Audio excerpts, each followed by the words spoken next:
সম্পর্কে জানেন? শুধু বরিশালের ঘটনা বলি, বরিশালে যে অবৈধ মেয়র, বর্তমানে ভোট ডাকাত মেয়র, এখন মেয়রের স্ত্রী নাকি বড় মেয়র হয়ে গেছে। এখন শুধু পার্সেন্টেজ।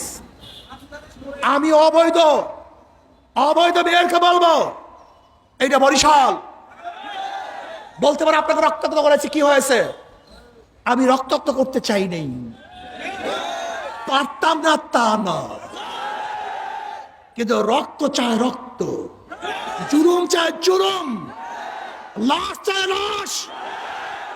আমরা রক্ত দিতে পারতাম, রক্ত ঝরাতে পারতাম, এই বরিশালের মাটিকে রঙিন করতে পারতাম, কিন্তু মানুষের স্বার্থে, নিরাপত্তার স্বার্থে আমরা আক্রমণ করি নাই। কিন্তু আমি মেয়রকে বলবো, যদি আপনি সিনেমা দেখেন, বরিশালের মানুষ নিয়ে ভিন্ন দিকে মুভ করার চেষ্টা করেন, বরিশালের স্বার্থের বিরুদ্ধে করে কাজ করেন, তাহলে আমরা ঐক্যবদ্ধভাবে আপনার মাসদারকে তুলে দেবেন ইনশাআল্লাহ।